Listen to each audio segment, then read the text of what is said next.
Welcome to my channel today classes.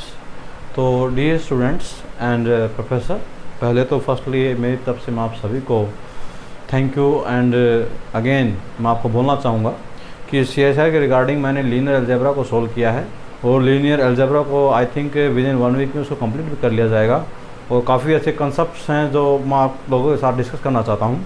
अगर कुछ concept में बाई चांस मिस्टेक होकर हो जाते तो please tell me about that. तो आज हम जिक्र करते हैं लीनियर अलजेब्रा के बारे में। तो देखिए, there are the 4 questions already asked by the examiner. तो first question is that December 2016 में सी पार्ट्स के क्वेश्चन से ये चारों के चारों क्या कह रहे हैं, let A B N cross N non singular with real entries, let B is equal to A transpose where P denotes the transpose of the matrix and the which of the following is the positive definite। तो a plus B is the definite positive या a inverse plus b inverse is the positive definite या a b या otherwise a b a। तो देखिए, इससे ऊपर वाला जो क्वेश्चन है वो भी पॉजिटिव डेफिनेट के ऊपर है। मैंने 2 क्वेश्चन पॉजिटिव डेफिनेट के ऊपर पिक किए हैं। तो पॉजिटिव डेफिनेट के कंसेप्ट को अच्छे से समझना, I will try my best. देखिए, हमें किस चीज़ की नॉलेज होनी चाहिए एग्ज़ाम्स में। देखना आप, A and the B are positive definite. ये चीज़ गिवन हो, मतलब एग्जाम्स में अगर ये चीज़ गिवन हो तो हम क्या कह सकते हैं, प्रेडिक्ट कर सकते हैं। तो प्रेडिक्ट क्या कर सकते हैं, मतलब भविष्यवाणी क्या कर सकते हैं उसके बारे में। It means A plus B भी पॉजिटिव डेफिनेट होगा, उनका इन्वर्स भी पॉजिटिव डेफिनेट होगा। ओके, तो इन 2 के बारे में तो हम प्रेडिक्ट कर सकते हैं, या अदरवाइज a की पावर k या b की power k where k is the index of the b, index of the a। तो these are the positive definite if a and the b are the positive definite. ये exams में अगर given है तो हम इसके बारे में बहुत ही इजी वे में कह सकते हैं। अब देखिए, रही बात a के बारे में कब कहेंगे, a and the b are the positive definite. इसके साथ में एक बात और अटैच करनी पड़ेगी, अगर a b is equal to b अगर वो गिवन करता है तब हम डेफिनेटली कह सकते हैं कि जो आपका जो ए बी है जो आपका होता है वो भी आपका क्या पॉजिटिव डेफिनेट आपका होगा। ओके, तो अब देखिए सिमिलरली यहाँ पर A and the B are the positive definite. इस स्टेटमेंट में देखिए A B N cross N non singular matrix है विद रियल इंट्रीज है, B is equal to A transpose. कहीं भी इसने ये नहीं लिखा कि ए आपका पॉजिटिव डेफिनेट है या आपका बी पॉजिटिव डेफिनेट है। तो मीन्स लिखा ही नहीं है तो इसके बारे में हम प्रेडिक्ट नहीं कर सकते, इसके बारे में प्रेडिक्ट हम नहीं कर सकते। सिमिलरली ये भी नहीं कर सकते, क्योंकि ये 2 चीज़ें होनी चाहिए, इसके लिए भी, इसके लिए भी, इसके लिए भी A and the B are the positive definite. बचा आपका ये ऑप्शन, तो that is the correct option. तो ऐसे डिस्कार्ड 3 ऑप्शन थे, just only you know about the theory, तो definitely you can do it, otherwise you can't do it. तो C parts में पूछा था, काफ़ी इजी क्वेश्चन था, तो आई थिंक समझ में आ गया होगा आपको। अगर कुछ से पार्ट आपको समझ में नहीं आया तो उसके बारे में डिस्कस आप कर लीजिएगा, कोई दिक्कत वाली बात है नहीं, क्योंकि प्रॉब्लम हर किसी को आती है, नो डाउट। अब देखिए मेरा टारगेट जो होता है विद इन 1 मिनट में क्वेश्चंस को क्लैरिफाई करने का होता है। लंबा जो प्रोसीजर होता है वो मैं कभी भी यूज़ नहीं करता हूँ। मैं हमेशा डेप्थ में बुक्स के जो कंसेप्ट, जो रूल रेगुलेशन जो होते हैं उनको एनालाइज किया है, उसके रिगार्डिंग ही मैंने कंसेप्ट प्रिपेयर किए हैं और अब आप लोगों के सामने वो लेकर आया हूँ। देखिए, काफ़ी स्टूडेंट्स मेरे नोट्स को परचेज नहीं कर पा रहे हैं, तो देखिए उनको अब ज़्यादा सोचने की ज़रूरत ही नहीं है, क्योंकि मैं अब मेरी वीडियो के माध्यम से आप लोगों के लिए वो जितने भी कंसेप्ट होते हैं मैं बताने की अपनी तरफ से ट्राई करूँगा। देखिए, नोट्स का सिर्फ ये बेनिफिट होता कि सभी चीज़ें आपको एक चीज़ में कलेक्शन में मिल जाती। तो कलेक्शन आप चाहते नहीं हो, कलेक्शन आप अपने आप से खुद लिख कर करना चाहते हो, तो आप वीडियोस को देखिए और वहाँ से प्रत्येक चीज़ को अच्छे से कैच कीजिए, डेफिनेटली आप कर जाओगे। ओके, अब नेक्स्ट क्वेश्चन जून 2012 में पूछा था एग्जाम में, विच ऑफ द पॉजिटिव डेफिनेट। देखिए 4 ऑप्शंस गिवन हैं, तो पॉजिटिव डेफिनेट के ऊपर क्वेश्चन पिक किया है, तो पॉजिटिव डेफिनेट्स पर हम जिक्र करेंगे। देखिए, पॉजिटिव डेफिनेट के लिए क्या मेन टारगेट होता है, आपका जो लीडिंग प्रिंसिपल जो माइनर होता है, माइनर मीन्स आपका डेटर्मिनेंट होता है, आपका क्या होता है, डेटर्मिनेंट होता है। अब डेटर्मिनेंट जब आप इसका फाइंड आउट जब आप करोगे तो सिंपल में निकालिए आप 4 - 1, तो डेफिनेटली आपका 3 आया। Okay, leading principal minor of order 1 of order 1, order 1 means बेटा फर्स्ट एलिमेंट। ओके, तो फर्स्ट एलिमेंट का 2 आपका पॉजिटिव है, पॉजिटिव होने चाहिए, तो डेटमेंट भी आपका पॉजिटिव होना चाहिए, तो ये भी पॉजिटिव है। इसका निकाला 1 माइनस का 4, डेफिनेटली माइनस का 3 है, ये डिस्कार्ड हो गया। थर्ड ऑप्शन 16 माइनस 1, तो definitely 15, that's the correct option. ये आपका सॉरी ये बाय चांस लिखा है, ये ऐसे है। ओके, तो आपका क्या हुआ 0 माइनस का 16, तो माइनस का 16 डेफिनेटली नॉट पॉजिटिव डेफिनेट। तो first and third option are the correct and second and fourth are the incorrect option. तो ऐसे आपको थिंक करना था। अब leading principal minor of the order 2 is equal to आपका क्या निकल कर आता, ऑर्डर 2 का मतलब क्या हुआ, इसका डेटमेंट ही फाइंड आउट करना होगा। इसका डेटमेंट जिसका भी नेगेटिव आया है तो डेफिनेटली आपका क्या है पॉजिटिव डेफिनेट आप नहीं कह सकते। ओके, तो इसको आप इजी वे में ऐसे इसको सिंपलीफाई कर सकते हैं। आइगन वैल्यू के रिगार्डिंग भी इसको सिंपलीफाई हम कर सकते हैं, लेकिन विदाउट आइगन वैल्यू निकाले भी हम इसको सिंपलीफाई कर सकते हैं इजी वे में। ओके, नेक्स्ट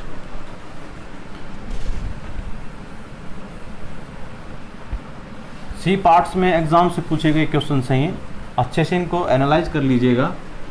हो सकता है अब की बार एग्जाम्स में इस टाइप के क्वेश्चंस आपको देखने को मिल जाए। ओके, अब नेक्स्ट देखिए क्या इसमें ये कहा है कि जून 2013 में ये क्वेश्चंस पूछा गया था। इसको डिस्कस करने से पहले मैं एक बात ज़रूरी और डिस्कस करना चाहूँगा।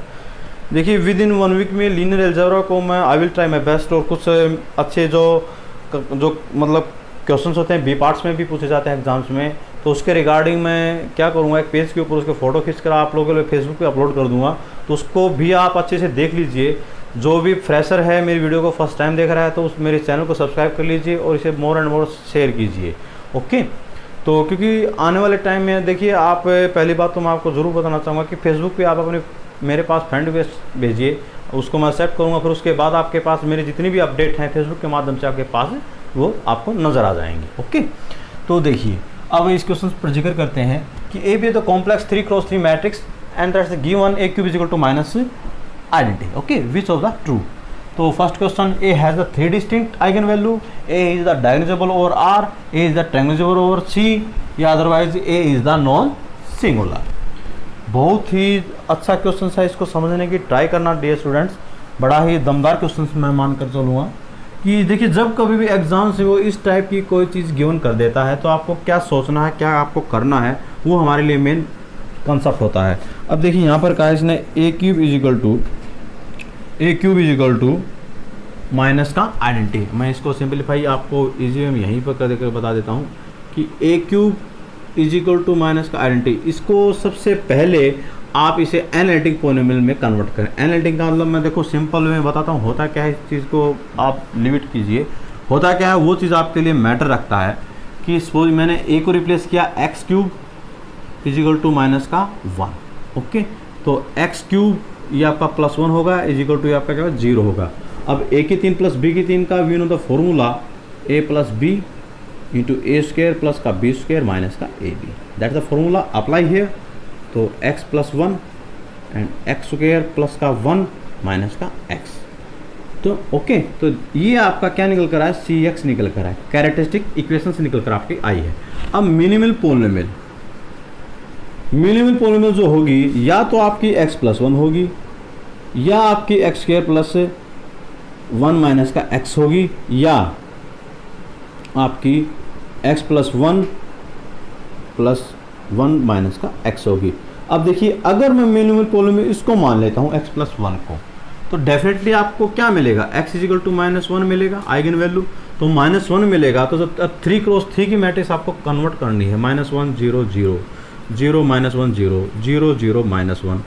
तो ये डिस्टिंक्ट तो नहीं हुए ना, सेम हुए। अरे कह रहा है क्या कह रहा है फर्स्ट ऑप्शन में ए has the 3 distinct eigen value, distinct तो नहीं है, ये तो सेम है, रिपीटेड रूट है, तो डेफिनेटली ये आपका इनकरेक्ट ऑप्शन है। ओके, अब सेकंड पर बात करते हैं, A is the diagonalizable over R. अब देखिए ओवर आर कह रहा है ये, और आर सॉरी आर नहीं सी, ओवर सी। ओके, अब जब देखिए ये तो गया टेल लेने, मतलब ये तो है ही नहीं आपका, बचा आपका ये। अब ये अगर सपोज कीजिए अगर ये हो गया तो डेफिनेटली आपको क्या मिलेगा, ओमेगा और ओमेगा स्क्वायर मिलेगा। अगर ये हो गया तो माइनस का 1 एंड ओमेगा एंड माइनस का ओमेगा स्क्वायर। यही मिलेंगे, ऐसे ही कुछ मिलने वाला है, sorry omega and omega square minus 1 omega and omega square, क्योंकि इसे आप सिंप्लीफाई कर लीजिए एक्स स्क्वायर माइनस का x plus 1 using the discriminant formula B square minus का 4ac दैट्स द डी। तो इसे कैलकुलेट कीजिएगा तो डेफिनेटली आपको क्या मिलेगा, प्लस माइनस 1 रूट 3 आयोटा और 2a, मतलब आपका 2 ही रहेगा। ओके, तो ऐसा कुछ मिलेगा तो डेफिनेटली आपका क्या होगा, सॉरी मतलब 1 प्लस माइनस रूट 3 आयोटा ये मिलेगा, तो that's your omega and omega square. तो मतलब डिस्टिंक्ट भी है। तो अब कह रहा है ए इज द डायगोनल और सी डेफिनेटली है। अब टी इज द ट्रायंगुलर और सी डेफिनेटली है। देखिए every diagonal matrix every diagonal matrix is the triangular, मैं लिख देता हूँ, every diagonal matrix is triangularable and every triangularable is diagonal. आप कहोगे नीड नॉट, ये हम प्रेडिक्ट नहीं कर सकते। तो इट मीन्स ये दोनों करेक्ट ऑप्शन है। अब ए इज द नॉन सिंगुलर तो हो गए।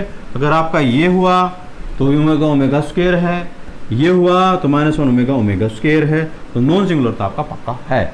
एक नॉन सिंगुलर को पहचानने की आपको एक ट्रिक और बताता हूँ। देखिए mx तो होती है, अगर उसके अंदर आपका कांस्टेंट होता है डेफिनेटली, मतलब देखो सपोज कीजिए ये है, अगर mx सपोज कीजिए आपकी ये mx तैयार हो गई, एक्स स्क्वायर माइनस का एक्स प्लस का 1, ये आपकी सपोज कीजिए 1 मिनट के लिए मैंने मान लिया ये आपकी mx। ओके, देखिए ये आपका जो कांस्टेंट जो होता है, ये कांस्टेंट ये डिसाइड करता है कि that is the non singular. अगर ये कांस्टेंट नहीं होता तो मैं इसको सिंगुलर बोलता। तो यहीं से भी हम क्लैरिफाई कर सकते हैं, मैनी ऑप्शंस वी हैव, तो इससे भी हमें पता चल जाता है कि ये नॉन सिंगुलर मैट्रिक्स आपकी बन गई।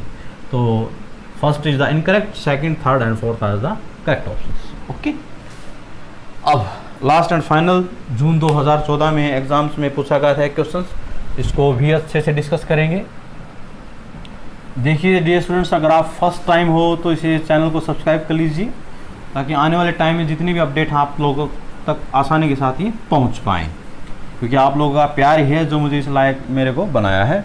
तो यूँ ही बरकरार रखिए, डेफिनेटली मैथमेटिक्स में आपको बहुत कुछ अच्छी नॉलेज आपको दी जाएगी। ओके, अब कह रहा है दिसंबर 2014 में पूछा गया था सी पार्ट्स का क्वेश्चन से ही भी, कोई ए मैट्रिक्स है एन क्रॉस एन की ऑर्थोगोनल मैट्रिक्स ये बता रहा है भाई, ये मैट्रिक्स जो है आपकी कौन सी है, ऑर्थोगोनल, दैट्स द गिवन।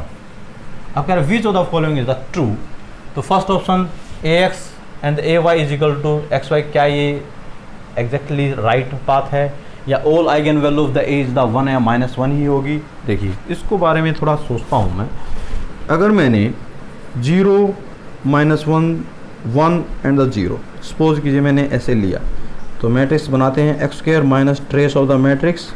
देखिए अगर 2 क्रॉस 2 की मैट्रिक्स है तो उसको बनाने का लॉजिक होता है x square minus trace of the matrix. अब इस मैट्रिक्स का ट्रेस जो भी होगा इसको मैं ए मान, डायगोनल का सम, इनका सम, फिर प्लस डेटर्मिनेंट जो भी होगा। अब इसका डेटर्मिनेंट जब मैं निकालूंगा तो प्लस का 1 आएगा, वेरी सिंपल। तो क्या निकल कर आया इससे, एक्स स्क्वायर ट्रेस आपका 0 हो गया, तो x की टर्म तो लिखनी ही नहीं है, इंटू एक्स आएगा यहाँ पर, तो प्लस डेटर्मिनेंट आपका निकल कर आया +1, तो इज इक्वल टू 0। तो आपसे x square is equal to -1, तो x इज इक्वल टू क्या निकला, प्लस माइनस का आयोटा। देखिए इस चीज़ से हमें क्या होगा कि ऑल आइगन वैल्यू है तो 1 या -1 होगा, नहीं, आइगन वैल्यू मैंने ये मैट्रिक्स कंसिडर की तो आयोटा निकल कर आया, तो ये इनकरेक्ट हो गया। ओके, अब कह रहा है the rows of the A from an orthogonal mat basis of the Rn, ये अच्छा ऑप्शन है। देखिए ऑर्थोगोनल जो मैट्रिक्स होते हैं आप इसे अंडरस्टूड करके चलिए, +2 क्लास पास आउट है, ये 10th क्लास पास आउट होता है। वेरी सिंपल, जिस स्टूडेंट ने +2 क्लास पास कर ली है वो डेफिनेटली 10वीं तो पास आउट होकर ही चला है ना, तो ये डायरेक्ट रिजल्ट है, इसने पूछ लिया तो that is the correct option. Okay, अब फोर्थ ऑप्शन और फर्स्ट ऑप्शन पर जिक्र करते हैं। अब कह रहा है A is the diagonalizable over R, नहीं, ये तो ओवर सी पर है आयोटा, तो that is the incorrect option. अब फर्स्ट के रिगार्डिंग हम थोड़ा थिंक करते हैं। देखिए A X and the A Y, इसको लिखते हैं हम, ए मैंने बाहर लिया, X and the A Y, फिर नेक्स्ट स्टेप में जब मैं ए बाहर लूँगा सेकंड जो टप्पल होता है उसमें से कॉमन लेते हैं तो आपका ए स्टार निकल कर आता है, तो एक्स एंड द वाई। अब ए स्टार आपका क्या होगा, ए ट्रांसपोज, यदि रियल पर है तो, यदि रियल एंट्रीज है तो, ये रियल एंट्रीज है तो, अब रियल तो ये बता ही रहा है X Y belongs to Rn, तो डेफिनेटली आपका क्या होगा, ये राइट करेंगे। A into A transpose into X and the Y. अब ये आपका क्या था, आइडेंटिटी, स्टेटमेंट में ही है identity x and the y, तो डेफिनेटली तो करेक्ट ऑप्शन हो गया, तो दैट्स द करेक्ट ऑप्शन। तो देखिए जस्ट आपको ऐसे थिंक करने थे, ऐसे क्वेश्चंस को सिंप्लीफाई करना था। अगर आपको ये अच्छे लगे तो dear students like more and more, क्योंकि देखिए आपके लाइक एंड कमेंट्स ही मेरे को ये बताएंगे definitely I am the going the good way, otherwise something wrong way. तो depends on you what will you do. तो please subscribe my channel, today class is again, thank you.